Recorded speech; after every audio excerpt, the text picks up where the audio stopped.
Ouvrons notre Bible au livre de Daniel 4, Daniel chapitre 4. Rêve d'un arbre et brisement. Rêve d'un arbre et brisement. Daniel 4, versets 1 à 18. Nebuchadnezzar reconnaît la puissance de Yahweh.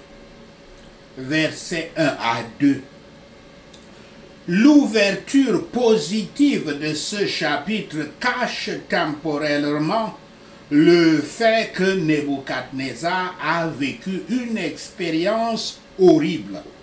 Cependant, l'expérience lui a enseigné son propre péché et la nature de Yahweh. Ainsi, il enregistre la leçon pour tous les gouverneurs de son royaume, afin qu'ils ne fassent pas les mêmes erreurs qu'il a faites. Verset 3. Nebuchadnezzar reconnaît les signes qu'il a observés dans Daniel 2, versets 5 et 6 et 19. L'intervention de Yahweh dans ce monde, le royaume éternel de Yahweh et la domination de Yahweh sur la terre. Pour la première fois dans ce texte, le leader babylonien reconnaît son royaume, reconnaît un royaume plus grand que le sien. C'était en effet un vaste empire. Une telle reconnaissance reflète un changement significatif dans Nebuchadnezzar, démontrant l'étendue de son humilité. Versets 4 à 7. Nebuchadnezzar commence son histoire en expliquant que tout dans sa vie et son royaume allait bien. Alors il avait un autre rêve. Le rêve antérieur de Nebuchadnezzar, celui de l'image faite des différents métaux dans Daniel 2, versets 31 à 35, n'avait eu aucun effet, même le moindre, sur le roi. Mais celui-ci est apparemment encore plus influent sur lui. Son équipe de sages ne sont pas plus utiles dans ce cas qu'ils ne l'avaient été auparavant. Dans Daniel 2, versets 10 et 11. Pourquoi Nebuchadnezzar attend toujours de demander à Daniel? Cela est inconnu. Bien que sa tendance à le faire à plusieurs reprises prouve que Yahweh éclaire Daniel d'une manière qu'aucun des magiciens, enchanteurs, astrologues et devins ne peut concurrencer. Ne peut être même proche de concurrencer. Versets 8 à 9 et 18 à 19. Puisque ce chapitre est écrit du point de vue de Nebuchadnezzar, le nom babylonien de Daniel, Belteshazzar, est utilisé. Cependant, dans la plupart des autres cas, le nom de Daniel est utilisé et c'est le nom par lequel il est le mieux connu. Versets 10 à 18. Il est probable que Nebuchadnezzar ait une idée de ce que son rêve signifie, ce qui explique probablement pourquoi cela le dérange tant. Il a peut-être même apprécié la première partie du rêve en se considérant comme le grand arbre qui touche le ciel et qui sert d'abri et de subsistance à tant de personnes, à tant d'êtres. Si c'est le cas, il est sûrement perturbé lorsque le rêve se déroule et que des événements étranges commencent à se produire. Le début et la fin de ce chapitre nous conduisent à espérer que Nebuchadnezzar était un monument de la puissance de la grâce divine et que des richesses de la et qu'il était l'instrument des richesses de la miséricorde divine aussi. Après avoir été guéri de sa folie, il dit aux lieux éloignés et écrit pour les siècles à venir comment Yahweh l'avait justement brisé, humilié et restauré gracieusement. Quand un pécheur se redresse à lui-même, il promouvra le bien-être des autres en faisant connaître la merveilleuse miséricorde de Yahweh. Nebuchadnezzar, avant de raconter les jugements divins sur lui à cause de son orgueil, a dit les avertissements qu'il avait reçus dans un rêve ou une vision. Le sens lui a été expliqué. La personne signifiée devrait être privée d'honneur, être privée de l'usage de la raison, être complètement brisée pendant 7 ans. Nous supposons que c'est 7 ans. C'est sûrement le plus triste de tous les jugements temporels. Quelle que soit l'affliction extérieure que Yahweh est heureux de nous imposer, nous avons des raisons de la supporter patiemment et d'être reconnaissants qu'il continue d'utiliser notre raison et la paix de nos consciences. Pourtant, si Yahweh juge bon d'empêcher un pécheur de multiplier les crimes ou un croyant de déshonorer son nom, même l'épouvantable prévention serait de loin préférable à la mauvaise conduite.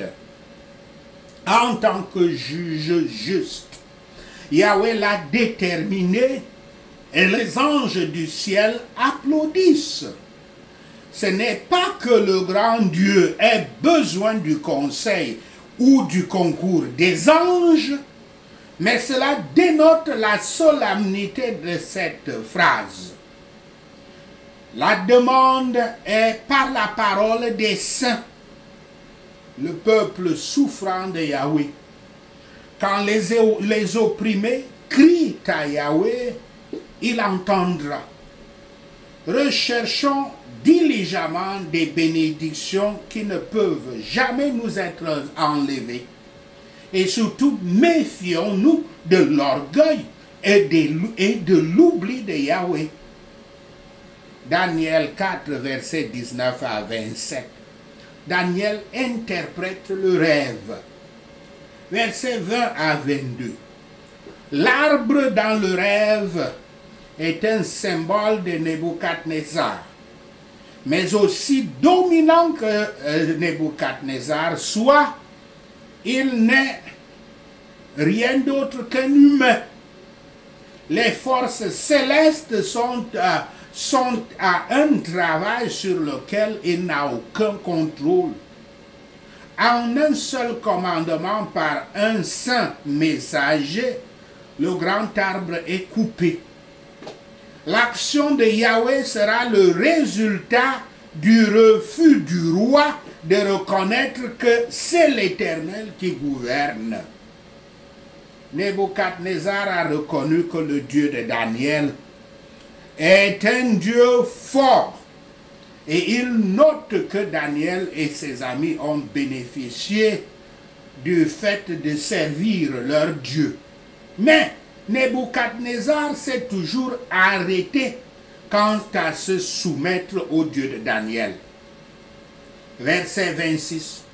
Lorsque Daniel dit à Nebuchadnezzar que le roi doit reconnaître que, je cite, les cieux règnent, fin de citation, il utilise une figure de style qui substitue une place à une personne. De la même façon, nous pourrions dire aujourd'hui qu'une action faite par le président est faite par Washington DC ou la Maison Blanche. Verset 27. L'approche de Daniel est pleine de tact et d'humilité. Il ne saute pas tout droit sur les occasions et les jugements. Il commence avec l'opportunité de la repentance. Il expose la possibilité pour le roi de commencer tout de suite à cesser cette méchanceté et de servir Yahweh en montrant sa miséricorde aux faibles. Dans ce cas, peut-être, la prospérité du roi continuera.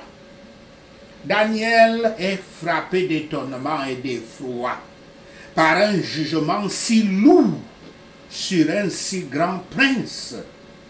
Et il donne des conseils avec tendresse et respect. Il est nécessaire, dans la repentance, que non seulement nous cessions de faire le mal, mais que nous apprenions à faire le bien. Bien que cela ne puisse pas complètement empêcher le jugement, le problème peut durer plus long avant qu'il n'advienne, ou plus court quand il vient. Et la misère éternelle échappera à tous ceux qui se répandent et se tournent vers Dieu. Daniel 4, versets 28 à 37. L'accomplissement de tout cela. Verset 33. La phrase de Nebuchadnezzar commence immédiatement. Une tablette, ça c'est un fait historique, une preuve historique. Une tablette cunéiforme, fragmentée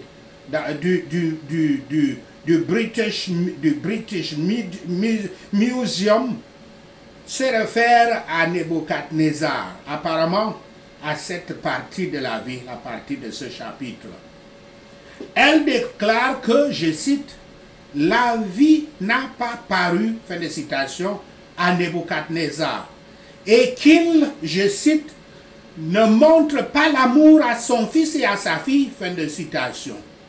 Et que, je cite, la famille et le clan n'existent plus, fin de citation, pour lui. Versets 36 à 37. Yahweh permet en effet à Nebuchadnezzar de prospérer à nouveau. Cette fois, il ne fait aucune tentative de prendre le crédit de sa renommée. Au lieu de cela, il exalte et glorifie le roi des cieux.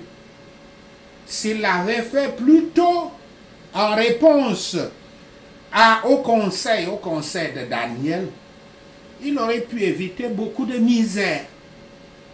L'orgueil et l'amour-propre sont des péchés qui assaillent les grands. Ils sont susceptibles de s'attribuer la gloire à eux-mêmes en raison, s'attribuer la gloire à eux-mêmes, une gloire qui devait revenir seulement à Yahweh.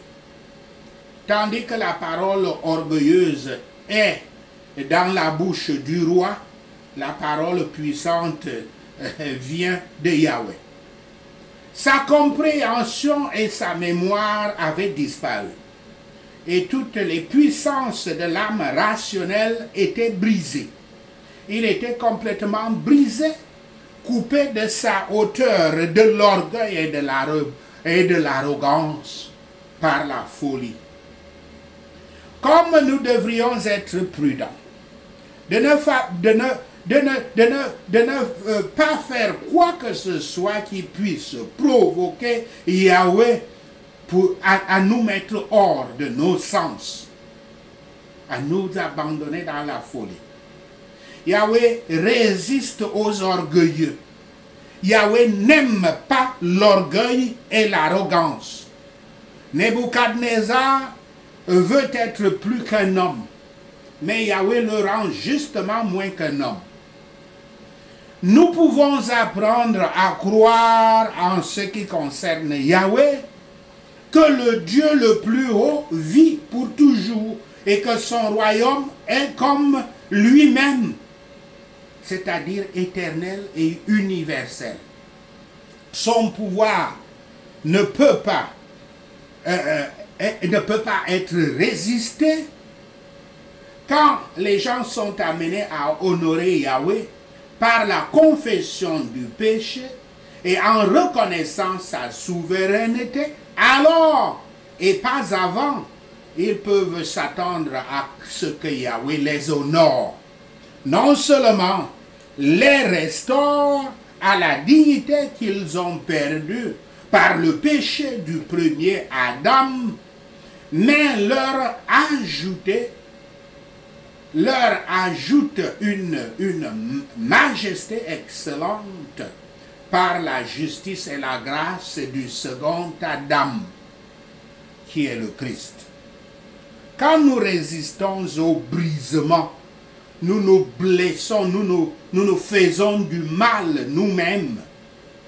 Si Nebuchadnezzar avait écouté Daniel, qui lui avait dit au verset 27, je cite, « C'est pourquoi, ô roi, puisse mon conseil te plaire, mets un terme à tes péchés en pratiquant la justice et à tes iniquités en usant de compassion envers les malheureux. Et ton bonheur pourra se prolonger. » Fin de citation. S'il avait écouté cela, il n'aurait pas enduré autant de misère.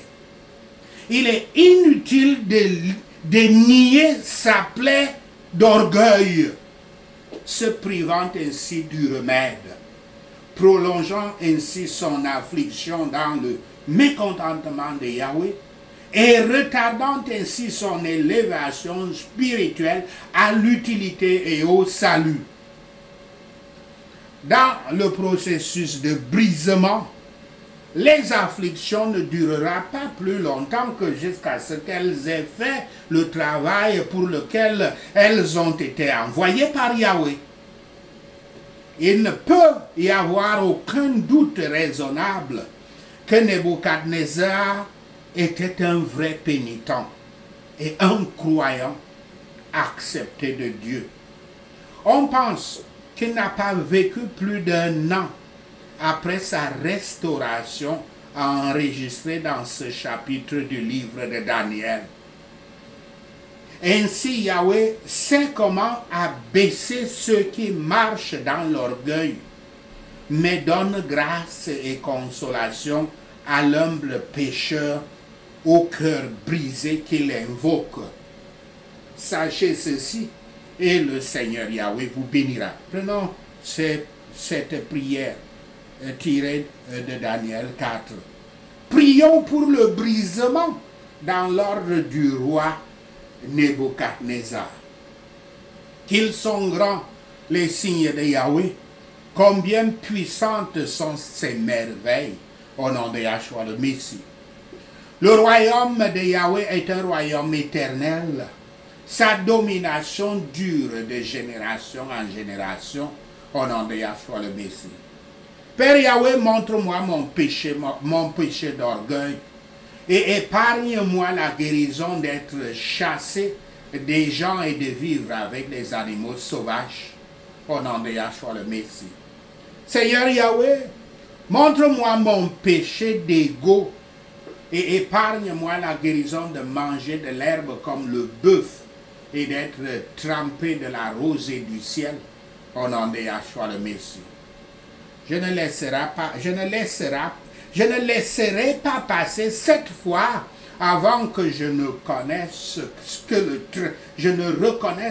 Très-Haut est souverain sur tous les royaumes de la terre et les donne à qui il veut, au nom de Yahshua le Messie.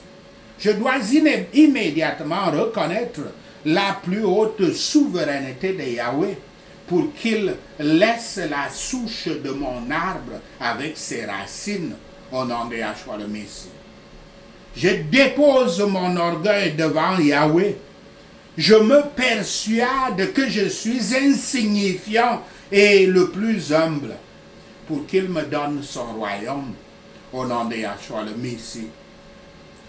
Pour qu'il me donne mon royaume. Je suis heureux de renoncer à mes péchés en faisant ce qui est juste et à ma méchanceté en étant gentil avec les opprimés au nom de Yahshua le Messie. Je suis heureux de renoncer à mes péchés. Je suis heureux de me repentir dans le brisement total. Il se pourra que ma prospérité continue au nom de Yahshua le Messie. Je lève mes yeux vers le ciel pour que ma santé mentale et ma bonne fortune soient rétablies au nom de Yahshua le Messie. Je loue le Très-Haut, j'honore et glorifie celui qui vit pour toujours au nom de Yahshua le Messie. La domination de Yahweh est une domination éternelle. Son royaume dure de génération en génération au nom de Yahshua le Messie. Tous les peuples de la terre sont considérés comme rien au nom de Yahshua le Messie. Yahweh fait ce qu'il veut des pouvoirs du ciel et des peuples de la terre au nom de Yahshua le Messie. Personne ne peut retenir la main de Yahweh ou lui dire « Qu'as-tu fait ?» au nom de Yahshua le Messie. Je loue et exalte et glorifie le roi des cieux parce que tout ce qu'il fait est juste et que toutes ses voies sont justes au nom de Yahshua le Messie. Ceux qui marchent dans l'orgueil, Yahweh est capable de les humilier au nom de Yahshua le Messie. Après ma guérison avec le brisement, Père Yahweh, permets-moi de prospérer de nouveau au nom de Yahshua le Messie. Cette fois-ci, je ne ferai aucune tentative de reconnaissance de ma propre renommée au nom de Yahshua le Messie. Je n'oublierai pas que l'orgueil et l'ego sont les péchés qui assaillent de grandes personnes au nom de Yahshua le Messie. Je ferai attention de ne pas prendre pour moi la gloire due à Yahweh seulement au nom de Yahshua le Messie. Car si la parole orgueilleuse est dans ma bouche, la parole puissante vient de Yahweh au nom de Yahshua le Messie. Je ferai attention de ne rien faire qui puisse provoquer Yahweh à me mettre hors de mes sens au nom de Yahshua le Messie. Car Yahweh résiste l'orgueilleux. Il n'aime pas l'orgueil et l'arrogance au nom de Yahshua le Messie. L'orgueilleux veut être plus qu'un homme, mais Yahweh le rend justement moins qu'un homme au nom de Yahshua le Messie. Quand les gens sont amenés à honorer Yahweh par la confession du péché et en reconnaissant sa souveraineté, alors et pas avant, ils peuvent s'attendre à ce que Yahweh leur rende hommage au nom de Yahshua le Messie. Alors, ils peuvent s'attendre à ce que Yahweh leur rende non seulement la dignité qu'ils ont perdue par le péché du premier Adam, mais leur ajoute une majesté excellente, la justice et la grâce du second Adam, au nom de Yahshua le Messie. Je comprends que lorsque je résiste au brisement, je me fais mal moi-même au nom de Yahshua le Messie. Il serait inutile de nier ma blessure d'orgueil et de me priver ainsi de la guérison, de prolonger mon affliction dans le mécontentement de Yahweh et de retarder mon élévation spirituelle à l'utilité et au salut au nom de Yahshua le Messie. Car le processus de brisement Car dans le processus de brisement, les afflictions ne dureront pas plus longtemps que jusqu'à ce qu'elles aient accompli le travail pour lequel elles ont été envoyées par Yahweh au nom de Yahshua le Messie. Car Yahweh sait abaisser ceux qui marchent dans l'orgueil, mais donne grâce et consolation à l'humble pécheur, au cœur brisé, qui l'invoque